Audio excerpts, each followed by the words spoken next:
Hello everyone, कैसे हो सभी लोग। तो आज हम लोग बात करने वाले हैं हर बच्चों का लगभग ड्रीम यूनिवर्सिटी दिल्ली यूनिवर्सिटी की।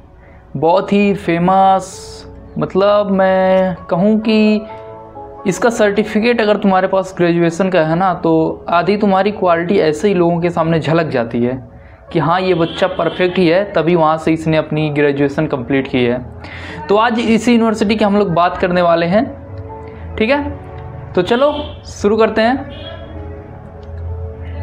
इंट्रो की बात करें उससे पहले मैं चाहता हूं कि तुम लोग एक ओवरव्यू ले लो कि इसके कैंपस या कॉलेज कैसे होते हैं। तो इंट्रो से पहले हम तुम लोगों को कॉलेज घुमाते हैं, एक इसके कॉलेज का एक कैंपस घुमा देते हैं, ठीक है। तो चलो शुरू करते हैं।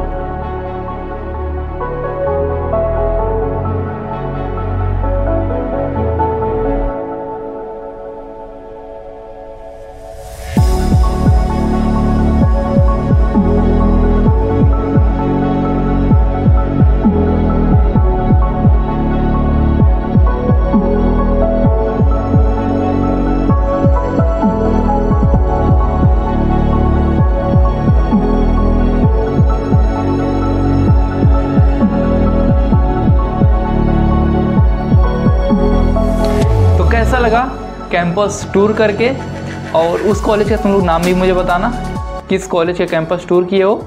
उसके बाद इस यूनिवर्सिटी की बात की जाए तो इसको 1922 में इसको बनाया गया था। हालांकि जो इसके कॉलेज है ना 1922 से भी पहले के हैं। वो क्यों ऐसे हैं मैं भी तुम लोगों को बताता हूँ।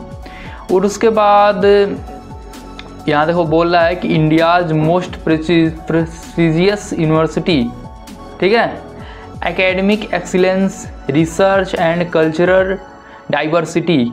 इसको देखो जैसे दिल्ली को बोलते हैं ना, जो अपनी दिल्ली है उसको क्या बोलते हैं, अपनी जो दिल्ली है उसको सब ना मिनी इंडिया बोलते हैं। क्यों बोलते हैं? क्योंकि यहाँ तुमको साउथ के भी लोग मिल जाएंगे, नॉर्थ के भी लोग मिल जाएंगे, मतलब हर इंडिया के हर पार्ट से तुमको यहाँ लोग मिल जाएंगे। तो इसको लोग एक मिनी इंडिया बोला जाता है। और ऐसे ही तुम्हारा जो ये दिल्ली यूनिवर्सिटी है इसको भी मिनी इंडिया बोला जाता है, क्योंकि लोग इधर उधर से बहुत ज़्यादा बायोडाइवर्सिटी, मतलब बहुत ज़्यादा लोग इधर उधर के राज्य के हैं। कई तो ऐसे होते हैं जिनको हिंदी ही नहीं आती है। तुम लोग जाओगे तो पीजी वगैरह में जब रहोगे, मतलब हॉस्टल तो बहुत कम है इसमें, इसका एक माइनस पॉइंट है कि हॉस्टल बहुत कम है इसमें। तो जब पीजी वगैरह में तुम लोग रहोगे ना, तो वहाँ पे ऐसे तुमको रूम पार्टनर मिल जाएंगे जिनको हिंदी आती ही नहीं है। तुम 4 बार उनको हिंदी में कुछ कहोगे और वो समझ नहीं पाए। ऐसा मेरे साथ भी हुआ था। एक साउथ का मुझे बच्चा मिला था, फर्स्ट टाइम आया था मैं जब यहाँ। तो आगे अगर हम लोग बात करें लोकेशन एंड कैंपस ओवरव्यू की हम लोग बात करें तो देखो ये अपना एक, इसमें देखो मेनली 2 कैंपस हैं। एक नॉर्थ कैंपस है, ठीक है, जिसमें सबसे तगड़े कॉलेजेस हैं इसके। हिंदू कॉलेज की जो ऑल इंडिया में रैंकिंग है ना वो 1 है, ओवरऑल रैंकिंग 1 है। मतलब इंडिया का जो सबसे तगड़ा कॉलेज है हिंदू कॉलेज है, और दिल्ली यूनिवर्सिटी का कॉलेज है। मिरांडा हाउस की रैंकिंग 2nd है। इंडिया का सबसे तगड़ा कॉलेज में ये भी है, मतलब 1 2 यार 19-20 का फ़र्क समझ सकते हो। तो ये सारे कॉलेज इसके पास हैं। और रामजस कॉलेज, ऐसे तगड़े कॉलेज हैं भाई इसके पास। ये सारी नॉर्थ कैंपस में है, और भी कई सारे कॉलेज हैं, फेमस ये तीनों कॉलेज हैं। साउथ कैंपस में बहुत ज़्यादा कॉलेज हैं, बहुत ज़्यादा। अब देखो साउथ कैंपस कौन कौन है। लेडी श्री राम कॉलेज है, एक है श्री वेंकटेश्वर कॉलेज है, गार्गी कॉलेज है, जीसस एंड मैरी कॉलेज है। ये सारे साउथ कैंपस के फेमस कॉलेज हैं। इनके अलावा भी कई सारे कॉलेज बहुत फेमस है। जैसे अब तुम लोग जब एडमिशन के लिए इसमें देख रहे होगे कॉलेज, कौन से कॉलेज में हम अपना फॉर्म भरें, जब तुम लोगों का रिजल्ट आ जाएगा ना, CUT का फॉर्म भराएगा, तो ऐसे तुम लोग, कई सारे बच्चों का क्या होता है ना, बहुत ज़्यादा मार्क्स होता है, बहुत ज़्यादा, उनको मिलता है एक नॉर्मल सा कॉलेज। अब वो क्यों मिलता है? क्योंकि वो लोग रैंकिंग सही से नहीं भरते हैं कॉलेज का। और रैंकिंग कैसे भरा जाता है? NIRF रैंकिंग देखा जाता है कि किस कॉलेज कितना है, और उसी हिसाब से भरा जाता है, सबसे ऊपर सबसे टॉप का कॉलेज। तो सारी चीज़ें मैं बताऊंगा। और इसका एक ऑफ कैंपस है, मतलब जो साउथ और नॉर्थ कैंपस से दूर दूर पे बसे हुए हैं, मतलब इकलौता वहाँ कॉलेज है दूर दूर तक वहाँ, और दिल्ली यूनिवर्सिटी कॉलेज नहीं है, तो उसको ऑफ कैंपस कॉलेज बोलते हैं। और ये भी एकदम तगड़े कॉलेज होते हैं, ठीक है। तो आगे हम बढ़े, हिस्ट्री की बात करें तो 1992 में 3 कॉलेज के साथ इसको शुरू किया गया था 1992 में, बस 3 कॉलेज के साथ। और अभी प्रेजेंट में पता है कितने कॉलेज हैं? लगभग 70 कॉलेज हैं इसके, दिल्ली यूनिवर्सिटी के। ठीक है, उसके बाद शुरू हुआ, उसके बाद इंडिया का सबसे लार्जेस्ट यूनिवर्सिटी बन गया विथ 7 लाख स्टूडेंट्स। कितनी बड़ी बात है, 7 लाख स्टूडेंट पढ़ते हैं यहाँ पे। अपने इंडिया का शायद कोई ऐसा यूनिवर्सिटी होगा जहाँ 7 लाख स्टूडेंट एक टाइम में पढ़ रहे हैं। और अभी तो इसमें 4th ईयर का प्रोग्राम, 4th ईयर के कोर्सेज कर दिए गए हैं ना। जैसे NEP लागू हुआ है तो 4th ईयर का हो गया, तो अभी इसमें और ज़्यादा बच्चे हो गए हैं। अब सोचो इतने बच्चों की कैपेसिटी ये लेके चल रहा है। उसके बाद पॉलिटिक्स में बहुत ज़्यादा इसका दबदबा रहता है। यहाँ के जो छात्र नेता रहते हैं उनका सीधे पॉलिटिक्स में एंट्री होती है। उसके बाद साइंस, आर्ट, IAS की बात हम लोग करते हैं, UPSC की। UPSC तो सबसे ज़्यादा किस यूनिवर्सिटी के बच्चे निकालते हैं? तुमको मिलेगा JNU, इसके बाद DU। ये 2 यूनिवर्सिटी है जिसमें UPSC में बच्चे तहलका मचाए हुए होते हैं। तो बहुत बड़ी बात है ये। ठीक है, आगे बढ़े हम। एकेडमिक स्ट्रक्चर की बात करें तो बहुत सारे एकेडमिक स्ट्रक्चर ये फॉलो करता है, चॉइस बेस्ड एकेडमिक स्ट्रक्चर। देखो इसमें 2 कोर्सेस होते हैं मेनली, मतलब एक बात हम करें, एक होता है ऑनर्स के कोर्स। ठीक है, ऑनर्स में क्या होगा, तुमको एक सब्जेक्ट मेनली पढ़ाया जाएगा, उसमें तुम स्पेशलाइजेशन करोगे। और एक होता है प्रोग्राम के कोर्स। तो ऑनर्स में क्या आपको होता है, 3 तुम्हारा मेन सब्जेक्ट रहेगा। मान लो फिजिक्स ऑनर्स है तुम्हारा, मैथ ऑनर्स है, 3 मैथ के रहेंगे। प्रोग्राम में 3 सब्जेक्ट तुम्हारा रहेगा, या तो फिजिक्स रहेगा, केमिस्ट्री रहेगा, मैथ रहेगा। ऐसे मतलब तुम किसी भी सब्जेक्ट में हो तो 3 कॉम्बिनेशन सब्जेक्ट तुम्हारे रहेंगे। इसके अलावा 4 सब्जेक्ट और तुमको पढ़ने रहेंगे, जिसमें से वो तुम्हारे ऊपर है। तुम चाहो तो मैथ से हो तभी तुम बायो के कोर्सेज ले सकते हो, बायो का सब्जेक्ट अडॉप्ट कर सकते हो और उसको पढ़ सकते हो। मतलब वो तुम्हारे इंटरेस्ट, चॉइस के बेस पे है। तो ये मुझे बहुत अच्छी इसकी बात लगी, मैं दिल्ली यूनिवर्सिटी में जब आया। उसके बाद बात करें इसके स्कूल एंड डिपार्टमेंट्स की, तो इसमें देखोगे ये क्या कह रहा है, due as 16 faculties and 68 academic departments, 86 academic departments, 86 department है। मैं तुम लोगों को बहुत पहले भी बहुत बार बता चुका हूँ कि डिपार्टमेंट का मतलब क्या होता है। जैसे देखो फिजिक्स है ना, तो इसका ये एक डिपार्टमेंट है, एक डिपार्टमेंट ये हो गया। केमिस्ट्री ऐसे एक डिपार्टमेंट हो गया, मैथ ऐसे एक डिपार्टमेंट हो गया, बायोलॉजी ऐसे, बायोलॉजी नहीं, बायोलॉजी में बोले हम लोग जूलॉजी एक डिपार्टमेंट हो गया, बॉटनी एक डिपार्टमेंट हो गया। कॉमर्स में ऐसे कॉमर्स के सब्जेक्ट एक डिपार्टमेंट हो जाते हैं। ठीक है, तो ये सारी चीज़ें डिपार्टमेंट का कॉन्सेप्ट होता है। उसके बाद देखो फैकल्टी ऑफ आर्ट है, जिसके अंदर कौन कौन से डिपार्टमेंट है, इंग्लिश डिपार्टमेंट है, हिस्ट्री डिपार्टमेंट है, पॉलिटिकल साइंस डिपार्टमेंट है, सोशोलॉजी है। फैकल्टी ऑफ साइंस है जिसके अंदर फिजिक्स है, केमिस्ट्री है, मैथमेटिक्स है, बायोटेक्नोलॉजी है। Faculty of commerce and business studies है, BCom है, MBA है, इकोनॉमिक्स है। फैकल्टी ऑफ लॉ की बात करें तो LLB है, LLM है। Faculty of engineering and technology की बात करें तो BTech है, MTech है। अब एक सबसे मैं सरप्राइजिंग तुमको चीज़ बता रहा हूँ, इसके अंदर BTech और MTech के कोर्सेज प्रोवाइड हैं। और चलो तुमको एक मैं मज़ेदार चीज़ बताता हूँ, तुम इंडिया के नॉर्मल कॉलेज से अगर तुम BTech कर रहे हो 3 से 4 लाख रुपए दे करके, तो जितनी तुम्हारी प्लेसमेंट लग रही है उससे ज़्यादा ही प्लेसमेंट ये नॉर्मल कोर्सेज में प्रोवाइड कर देता है। जैसे कि मान लो कोई BSc कर रहा है, BSc कर रहा है, BSc किस में, BSc मान लो तुमको मैथ ऑनर्स में कर रहा है या फिजिक्स ऑनर्स में कर रहा है, तो बढ़िया कॉलेज से है ना, तो ऐसे ही इसके 4-5 लाख प्लेसमेंट लग जाते हैं। मतलब ऐसे सामान्य बात है। और वहीं पे ये MBA वगैरह कोई यहाँ से कर रहा है तो उसकी तो बात ही तुम छोड़ दो, 12-13 लाख आराम से चले जाते हैं प्लेसमेंट, ऐसे जनरल कोर्सेज के यहाँ पे। और यहाँ सोचो BTech MTech प्रोवाइड कर रहा है, उसका कितना जाएगा कट ऑफ। बहुत अच्छी यूनिवर्सिटी है, मैं तो बस इतनी ही कहूँगा। और कुछ इसके मतलब माइनस पॉइंट भी हैं जो मैं आगे तुम लोगों को डिस्कस करूँगा। अंडर ग्रेजुएट UG के लेवल पे जो कोर्सेज हैं उनकी बात करते हैं। तो देखो यहाँ पे BA ऑफ़र करता है, ये BSc ऑफ़र करता है, BCom, BTech, BA, LLM, LLB, B.Ed, VWOC, BMS क्या होता है, बायोमेडिकल साइंस, BBA। ठीक है, तो ऐसे कोर्सेस ये ऑफ़र करता है। और उसके बाद तो वही सारी जो मैंने पहले चीज़ें बताई, जिसमें आर्ट में क्या ऑफ़र करता है, उसके बाद कॉमर्स में क्या ऑफ़र करता है, साइंस एंड टेक्नोलॉजी में देखो physics, chemistry, botany, zoology, computer science, ये सारी चीज़ें ऑफ़र करता है। और कंप्यूटर साइंस भी बहुत यहाँ का फेमस है। अगला बात करें हम लोग पोस्ट ग्रेजुएट पे, तो post graduate MA, MSc, MCom, MTech, MBA, LLM, MEd and MPhil जैसे प्रोग्राम्स ये ऑफ़र करता है। ठीक है। डॉक्टरेट की बात की जाए तो देखो 50+ डिसिप्लिन इसमें चलते हैं, तो अच्छी बात है। अगला बात करें एडमिशन प्रोसेस, तो तुम लोग वीडियो इसीलिए देखने आए हो क्योंकि यहाँ एडमिशन CUT के थ्रू होता है, कॉमन यूनिवर्सिटी एंट्रेंस टेस्ट के बेस पे यहाँ एडमिशन होता है, UG PG में भी। और जो PhD में एडमिशन होते हैं वो UGC नेट के थ्रू होते हैं, या फिर DU के कुछ एंट्रेंस एग्जाम भी होते हैं उसके थ्रू हो जाते हैं। ठीक है। एलिजिबिलिटी क्राइटेरिया की बात की जाए तो 12वीं होना ही चाहिए तुमको अगर ग्रेजुएशन में एडमिशन लेना है। ठीक है। और यही PG का कॉन्सेप्ट है। फी स्ट्रक्चर की बात की जाए तो थोड़ी सी महंगी है। कितनी महंगी है? आप अगर बनारस हिंदू यूनिवर्सिटी से अपना BSc कर रहे हैं जनरल कोर्सेज के, तो 3 से 6 हज़ार इसको मान लीजिए। ठीक है। 3 to 6,000 इसको मान सकते हैं आप। लेकिन अगर यहाँ से कर रहे हैं तो आराम से आप जो है 12 से 25 मान लीजिए। तो ये डिफरेंट है।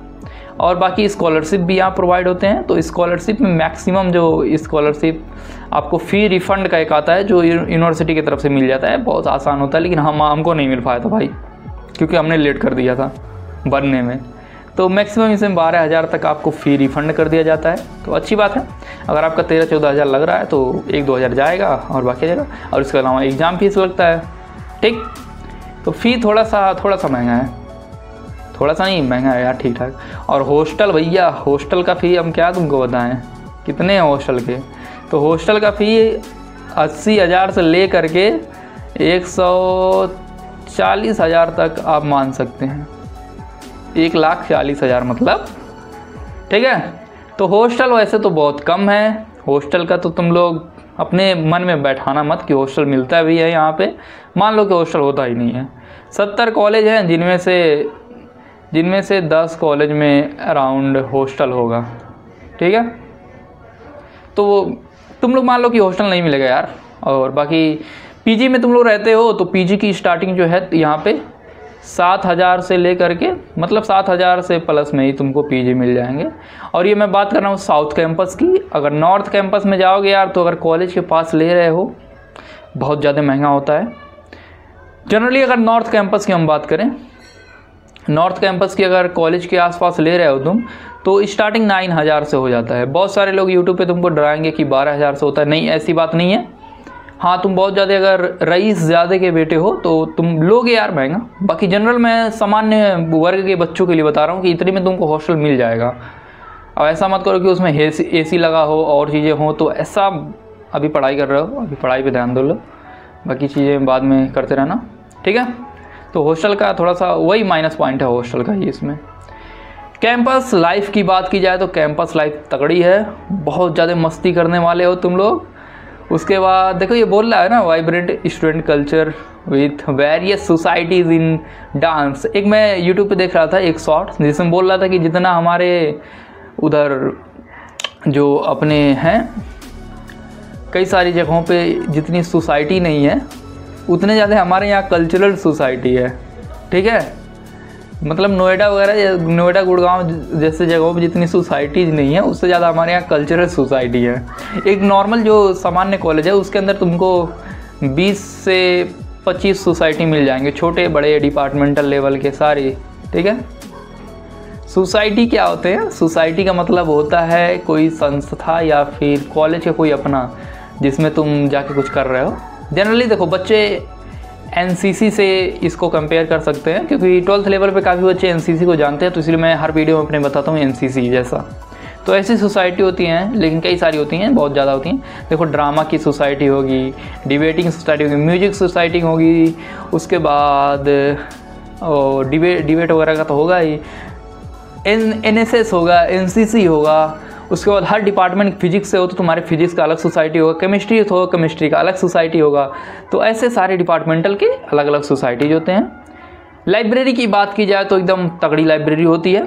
स्टार्टिंग में मैंने शायद तुम्हें दिखाया हो, या फिर तुम लोग मेरे देख सकते हो, मैंने एक ब्लॉग डाला था, एक शॉर्ट्स, उसमें मैंने लाइब्रेरी को कवर किया था कि लाइब्रेरी कैसी है, तो उसको तुम लोग देख सकते हो। तो देखो यहाँ पे क्या बोल जा रहा है, बहुत सारे लाइब्रेरी हैं, 15-15 लाख बुक्स रहते हैं और ई लर्निंग की एक्सेस रहती है हर यूनिवर्सिटी में, मतलब इसके यूनिवर्सिटी के हर कॉलेज में बढ़िया एकदम लाइब्रेरी है, बैठने की सारी व्यवस्था बढ़िया है और बाकी रीडिंग रूम्स वगैरह भी हैं और पुलिस शील्ड AC रहती हैं, कोई समस्या वाली बात नहीं।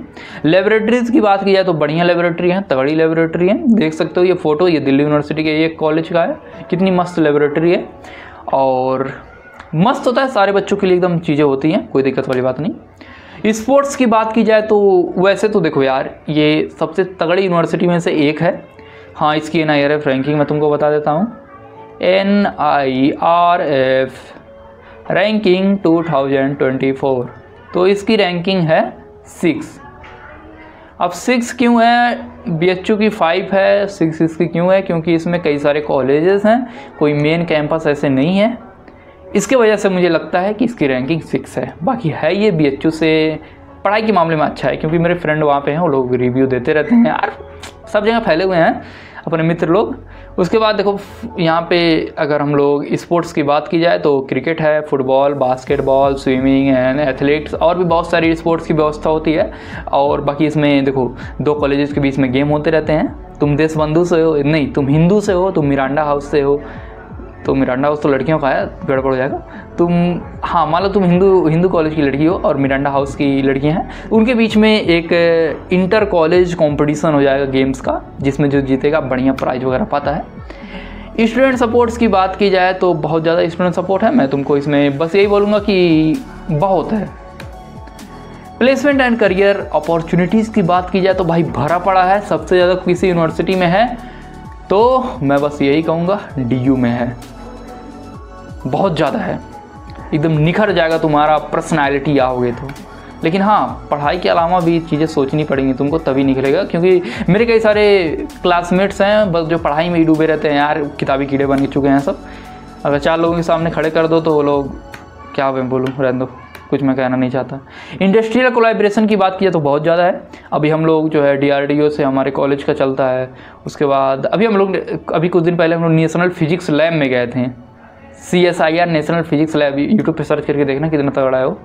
उसके बाद NASA वगैरह के साथ है, WHO के साथ है, काफ़ी जगहों से कनेक्शन है इसका। और यहाँ के प्रोफेसर का तुमको रिकमेंडेशन मिल जाएगा ना, तो कहीं भी जा सकते हो तुम, कोई दिक्कत नहीं।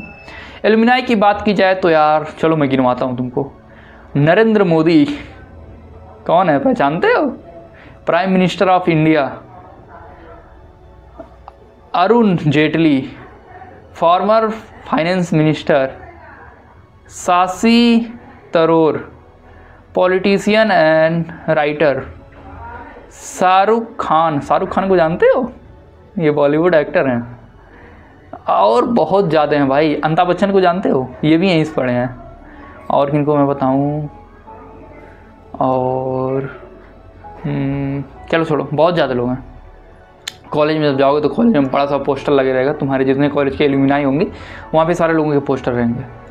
नोटेबल अचीवमेंट्स की बात की जाए तो ranked amount of 5 university by NIRF ranking, हमेशा 5 के आसपास ही ये रैंक करता है। और रिसर्च में बहुत ज़्यादा इसका नाम है, बहुत ज़्यादा। अगला बात करें इवेंट एंड कल्चरल फेस्ट की, तो भाई बहुत तगड़े होते हैं बच्चे, दीवारें कूद कूद के कॉलेज में आते हैं और बहुत ज़्यादा विवाद होता है, कभी कभी मार भी हो जाता है, बच्चे आग लगा देते हैं। अभी देशबंधु कॉलेज में एक फेस्ट हुआ था, अभी कुछ दिन पहले की बात है, वहाँ बच्चों ने आग लगा दिया था। सिंगर वगैरह बाहर के आते हैं। तो देखो यहाँ पे कई सारे कॉलेजेस का नाम दिया है, उनके एनुअल फेस्ट दिया हुआ है।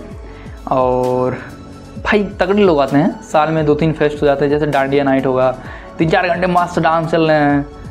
हमारे कॉलेज का इलियोथ्रिक्स होता है फेस्ट, उसमें 2 दिन का चलता है, उसमें सिंगर आते हैं बाहर से, मस्त एकदम खूब मस्ती चलती है। इंटरनेशनल कोलैबोरेशन की बात की जाए तो ये कह रहे हैं हमारा IITs के साथ है, सॉरी ये गड़बड़ थोड़ा सा लग गया है, ये कोलैबोरेशन, इंडस्ट्री कोलैबोरेशन की बात यहाँ पे चल रही। तो IIT, IIMS, इसरो वगैरह सारे लोगों के साथ है। वाईफाई की बात की जाए तो 100% वाईफाई इनेबल कैंपस है। और हाँ ये बात सही है, हालांकि ग्राउंड वगैरह में जाओगे थोड़ा वाईफाई थोड़ा सा डाउन हो जाएगा, लेकिन हाँ है। इन्वायरमेंटल एसोसिएट्स, इन्वायरमेंट के लिए इन्होंने क्या किया इसके ऊपर बात किया। तो ग्रीन कैंपस बनाने के ऊपर प्रोजेक्ट चल रहा है इनका।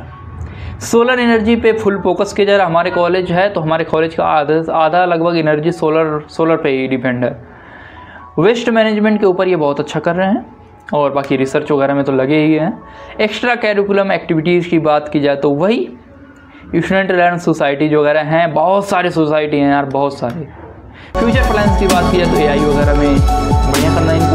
एड्रेस बाकी ये है अपना दिल्ली यूनिवर्सिटी का, तुम लोग देख सकते हो। और ये बढ़िया सा अपना प्यारा दिल्ली यूनिवर्सिटी का प्रशासनिक भवन, जिसको एकेडमिक जो कहते हैं ना, वो है।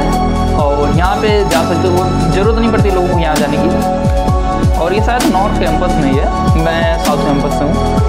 तो साउथ कैंपस का एक कॉलेज है, हालांकि ऑफ कैंपस बोलते हैं, मैं अभी तक यही कन्फ्यूज, ऑफ कैंपस है साउथ कैंपस है। तो ये है, यहाँ जा सकते हो तुम लोग। और थैंक यू, मिलते हैं अगली किसी वीडियो में। किस कॉलेज के ऊपर इसमें वीडियो तुमको चाहिए ये बता देना, मैं बना दूँगा।